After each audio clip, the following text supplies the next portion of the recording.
नमस्कार बच्चों, क्लास 8 के पाठ 6 कोशिका से अंग तंत्र तक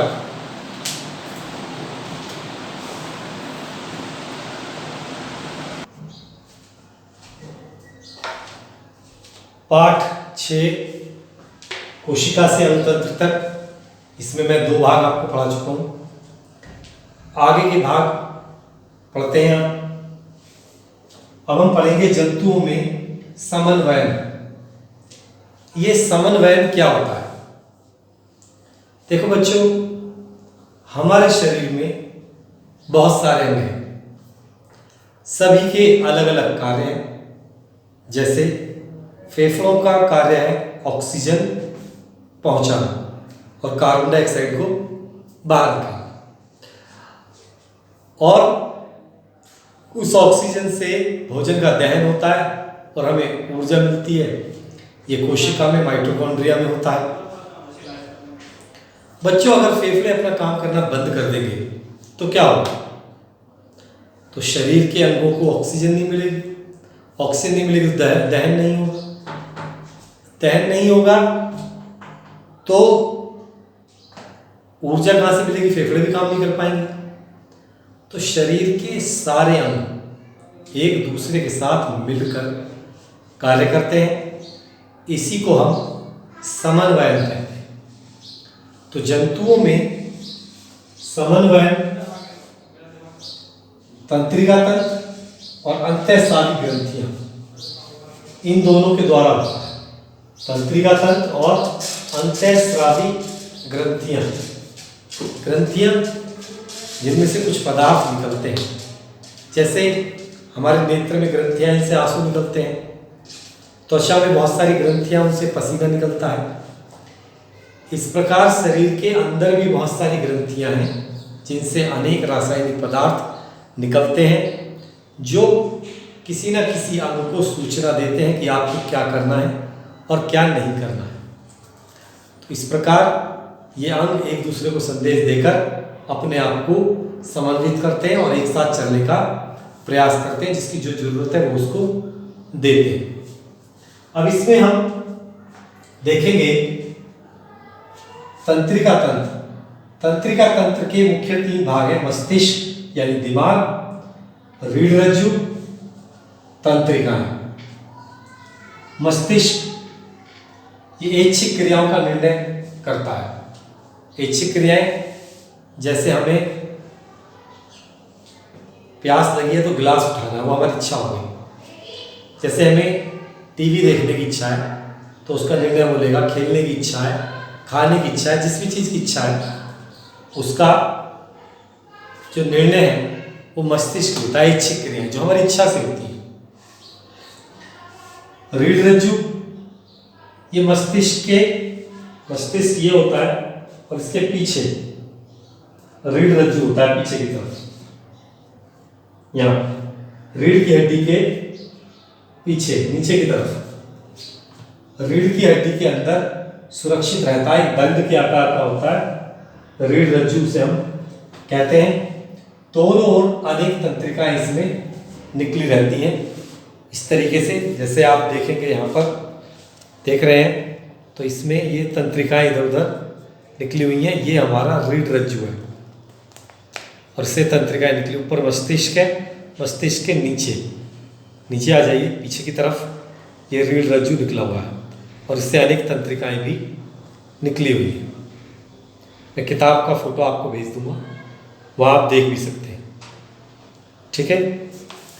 तो इस प्रकार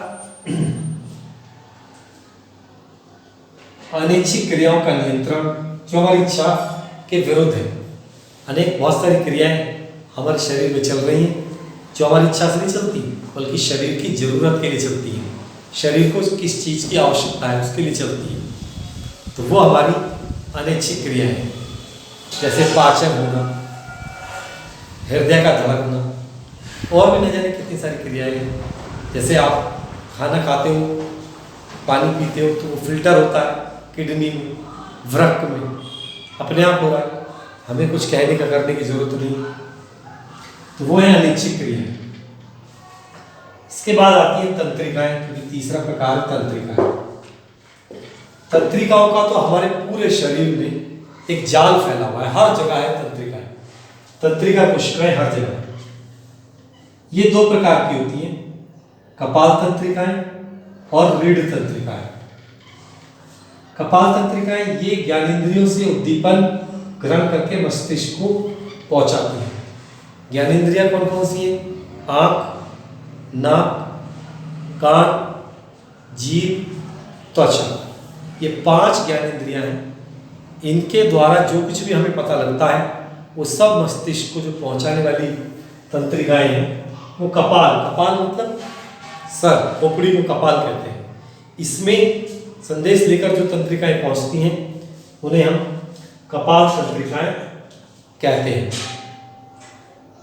उद्दीपन मतलब कोई भी घटना, जैसे हमने कुछ देखा, सामने कुत्ता है और वो हमें हमारी तरफ भौंक रहा है तो हमें वहां से जाना चाहिए, तो उन्होंने, आंखों ने संदेश भेजा दिमाग को कपाल तंत्रिकाओं के द्वारा कि यहाँ से हमें हटना चाहिए, ये सेफ जगह नहीं है।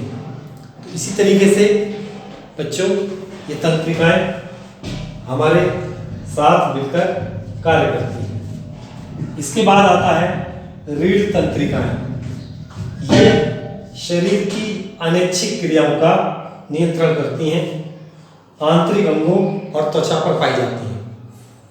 शरीर के अंदर मैंने बताया बहुत सी क्रियाएं चल रही हैं। अब किस क्रिया को या किस कार्य को कितना तेजी से होना है, कितना धीमे होना है, कब होना है, कब नहीं होना है, इन सब का नियंत्रण कौन करेगा? रीढ़ तंत्रिकाएं करेंगे। तो बच्चों, मैंने आज आपको तंत्रिका तंत्र के बारे में पढ़ाया कि इसके मुख्य 3 भाग हैं, मस्तिष्क, रीढ़ रज्जु और तंत्रिकाएं। मस्तिष्क इच्छित क्रियाओं का निर्णय लेता है जो हमारी इच्छा से हो सकती हैं। रीढ़ रज्जु अनैच्छिक क्रियाओं का नियंत्रण करता है। ये मस्तिष्क का पीछे की तरफ निचला भाग है, रीढ़ की हड्डी के अंदर सुरक्षित रहता है और इसके दोनों ओर तंत्रिका कोशिकाएं निकली रहती हैं। तीसरा भाग आता है तंत्रिकाएं। तंत्रिकाएं पूरे शरीर में तंत्रिकाओं का जाल बिछा हुआ है, क्योंकि संदेश लेकर जाती हैं मस्तिष्क तक या रीढ़ रज्जु तक। तंत्रिकाएं 2 प्रकार की होती है, कपाल तंत्रिकाएं और रीढ़ तंत्रिकाएं। जो मस्तिष्क को संदेश लेके जाएंगी वो कपाल तंत्रिकाएं, और जो रीढ़ रज्जु को संदेश लेके जाएंगी वो रीढ़ तंत्रिकाएं। तो इस प्रकार बच्चों संदेश का आदान प्रदान होता है और अंग कार्य करते हैं आदेश के अनुसार, और शरीर में सभी अंग मिलकर एक साथ समन्वित होकर, मेल जोल से, नियंत्रित होकर, आगे पीछे नहीं, जिसको जब जो चीज समय चाहिए वो देंगे। इस प्रकार ये सब अंग मिलकर हमारे शरीर में कार्य करते हैं और हमारी शरीर की आवश्यकताओं को पूरा करते हैं।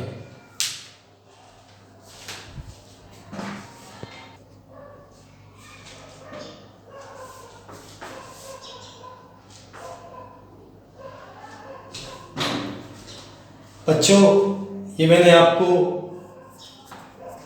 एक चित्र के द्वारा शरीर में अंतःस्रावी ग्रंथियां दिखाई हैं, इनके बारे में पढ़ेंगे। क्या बताइए मैंने आपको? अंतःस्रावी ग्रंथियां, ये हमें बताएगी कि किस अंग को क्या निर्देश देना है, कैसे कार्य करना है। उससे पहले मैं जानना चाहता हूं कि सूक्ष्म जंतुओं में तंत्रिका तंत्र होता है?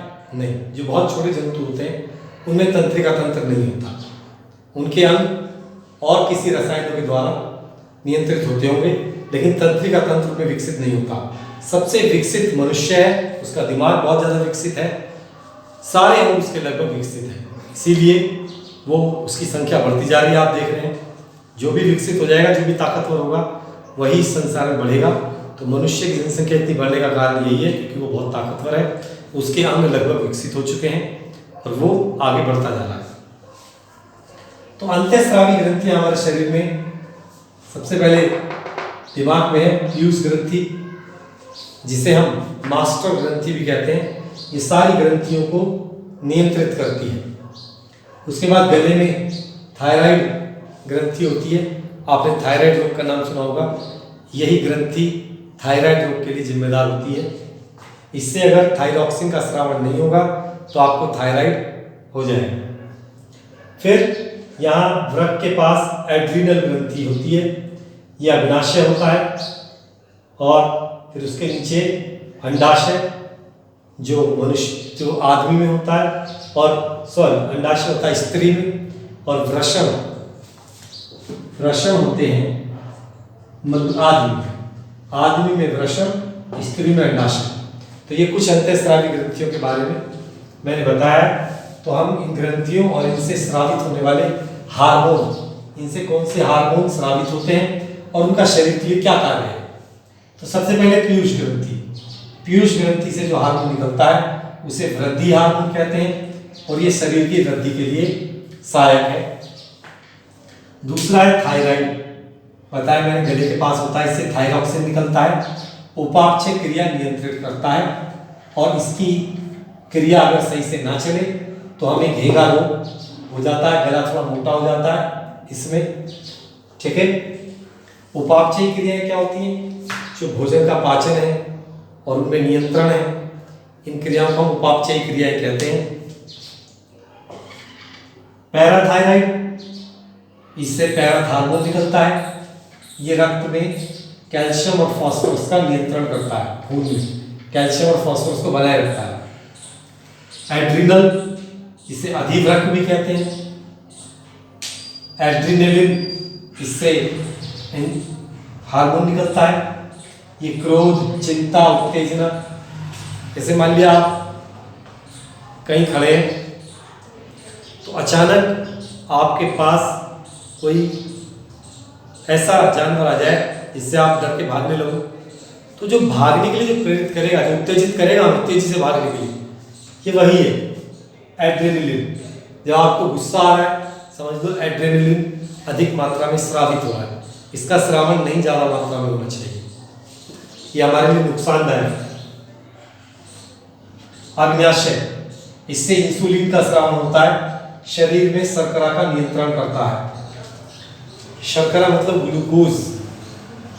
आपने डायबिटीज, मधुमेह, शुगर इनके बारे में सुना होगा।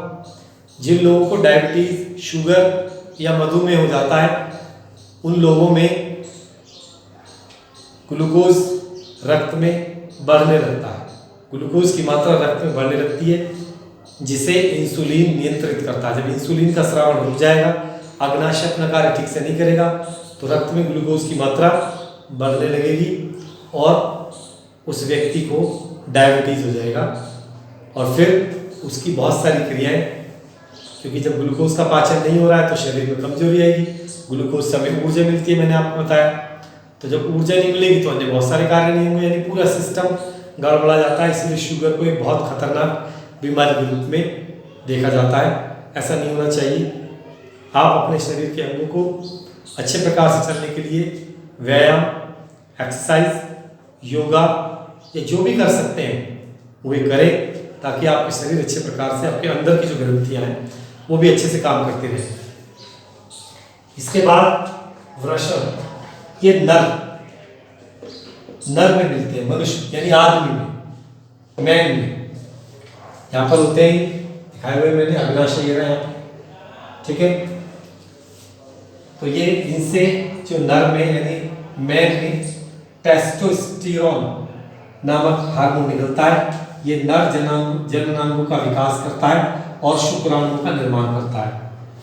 अंडाशय होता है वही उसी जगह, किसमें? स्त्रियों में, मादा में। एस्ट्रोजन, इससे हार्मोन निकलता है और मादा जननांगों का विकास करता है, अंडाणुओं का निर्माण करता है। तो इस तरीके से हमारे शरीर में जितनी भी अंतःस्रावी ग्रंथियां हैं उनमें मैंने आपको बताया है। इन्हें एक बार ध्यान से देखें, चित्र के द्वारा भी मैंने आपको समझाया है। तो हो सके तो इसको अपनी कॉपी में नोट करें अच्छे से और फिर इसको याद कर लें, क्योंकि इनमें से प्रश्न पूछा जाएगा, आपको बताना पड़ेगा। और वैसे हमारे लिए बहुत इंपॉर्टेंट भी हैं। अगर आप आगे बढ़कर कुछ बनना चाहते हो, मेडिकल फील्ड में जाना चाहते हो, तो ये सारी बातें आपको पता होनी चाहिए। बड़ी क्लासों में भी ये बातें आएंगी जब आप मेडिकल फील्ड में जाओगे, और भी बातें आएंगी, पर आधार यही रहेगा, बेस यही है। कक्षा 8 बहुत महत्वपूर्ण है। ये बड़ी कक्षाओं का एक बेस है, एक छोटा सा बेस दे देती है। बाकी असली बेस तो आपकी 9th और 10th क्लास है, 11th 12th क्लास है, जो आपको डॉक्टर इंजीनियर बनने का एक बेस देती है। लेकिन कक्षा 8 भी बहुत महत्वपूर्ण है, बल्कि हर कक्षा महत्वपूर्ण है अगर अच्छे से पढ़ी जाए, और वो कहीं ना कहीं हमारी मदद करती है। इसलिए बच्चों, लॉकडाउन के इस समय में अपने समय का सदुपयोग करते रहो। अपने लक्ष्य को हमेशा दिमाग में रखो कि आपको क्या बनना है, और जब भी पढ़ने लगो एक बार सोच लो कि हम क्यों पढ़ रहे हैं, हमें वो बनना है। तभी आपका पढ़ाई में बहुत मन लगेगा, आप अच्छे से बैठ कर पढ़ेंगे। समय का सदुपयोग करिए, समय को बर्बाद ना करो। मैं बार बार कहता हूँ, जो समय को बर्बाद करते हैं, समय एक दिन उन्हें बर्बाद कर देता है। जीवन में अगर कुछ बनना चाहते हो तो समय की कद्र करो, समय को सही से खर्च करो।